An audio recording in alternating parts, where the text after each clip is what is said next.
Antara contoh yang perlu diperhatikan oleh rakyat di sini khususnya tentang isu ketidakupayaan kompetensi ketidakupayaan Nasir Issa dahulu sebagai MB dan juga projek ini penuh dengan elemen rasuah, iaitu bagaimana isu penjualan 1,250 ekar tanah yang dicadangkan untuk dijadikan kandang babi moden pada waktu itu, waktu meletusnya isu JE. Kerana tiada upaya menguruskan kerajaan, Nasir Issa waktu itu menjadi Menteri Besar sanggup memperdagangkan tanah cadangan itu di kalangan beberapa pemimpin UMNO sehingga nilainya menjadi RM8,500 per ekar. Pimpinan MCA tempatan juga mendapat habuan dari ketidakupayaan Nasir Issa mentadbir apabila harganya melonjak 17 kali ganda menjadikan RM145,000 per ekar. Sebelum benar-benar dibangunkan kandang babi moden itu, laporan lanjut ini oleh rakan-rakan media akses di Malaysian Mirror. Itu di antara yang kita dedahkan pada pagi ini. Sila kalau ada. Ya, ada. Banyak dikemukakan, diumumkan oleh Ketua Pengarah Pilihan Raya Pusat di Putrajaya. Bila perkara ni yang pengundi bertindih ni dikesan sebenarnya? Sebelum atau sebelum pilihan rayanya masa? Isu nama bertindih ini kita telah mengadakan pertemuan dengan SPR dan telah kita perjuangkan puluhan tahun sebenarnya. Dalam bila kita menubuhkan bersih juga, pertemuan kita banyak kali dengan SPR, telah banyak kali kita dedahkan, namun SPR masih gagal lagi membuat pemutihan sehingga wujud sampai ke hari ini nama yang bertindih ini. Ini baru kita bongkar dan kita dedahkan di Bagan Pinang ini. Sebenarnya ada mengikut kerja ada lebih kurang 2 juta nama-nama yang diragui masih lagi terdapat dalam senarai pemilih dalam negara kita. Yang untuk Bagan Pinang ni bila sebenarnya dikesan? Kita dah kesan lama. Kenapa? Dalam pertemuan kita sebelum pada ini pun kita dah dedahkan kepada SPR. Jadi kenapa sebelum ni perjumpaan dengan SPR dah dibuat? Kenapa baru timbul soal nak minta injansi untuk menangguhkan pilihan raya dan perkara itu boleh dibuat sebelum? Kerana ia membabitkan pengundi daftar pemilih N31 Bagan Pinang. Sebab itu, ya, kita tahu banyak, tetapi ini sangkut dengan pengundi di sini, maka ia relevan untuk dibangkitkan dan didedahkan di sini pada masa ini. Itu jawapannya. Sebab itu soalan saya, bila ia dikesan dan kenapa tidak kita sudah jawab, sudah kesan lama. Tapi ini pengundi di sini.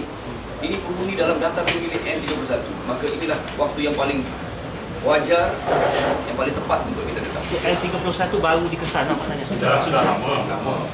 Sudah lama. Dan salah dia sebut tadi terjumlah sehingga 2 juta nama yang kita anggap pemilih yang ragu, termasuk di dalamnya kategori pengiko. Dan bila kita segmentiskan lagi, ianya membabitkan N31 Bagan Pinang. Jadi apakah tindakan itu sekarang? Jawapannya tidak. Ia telah berterusan lama. Apakah SPR mengambil tindakan? Jawabnya tidak. Tapi oleh kerana event sekarang adalah by election dan sekarang kita teruskan lagi.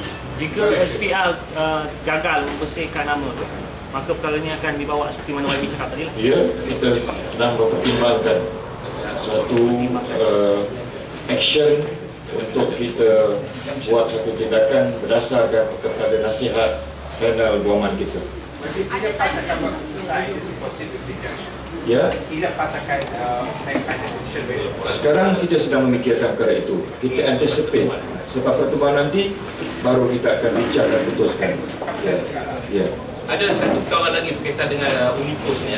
Ini kenyataan Datuk Mat Ghani, Presiden bekas prajurit, bekas tentera. Dia menyeru semua pesara-pesara tentera yang layak mengundi di Dun Bagan Pinang ini supaya balik mengundi pada pilihan raya di Bagan Pinang.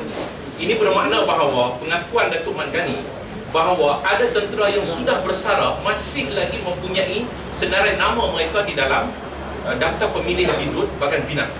Jadi saya nak katakan bahawa adalah tidak wajar sebagai seorang pesara tentera masih mempunyai nama mereka di dalam senarai pengundi pos. Sepatutnya orang yang sudah bersara harus dikeluarkan daripada senarai pengundi pos.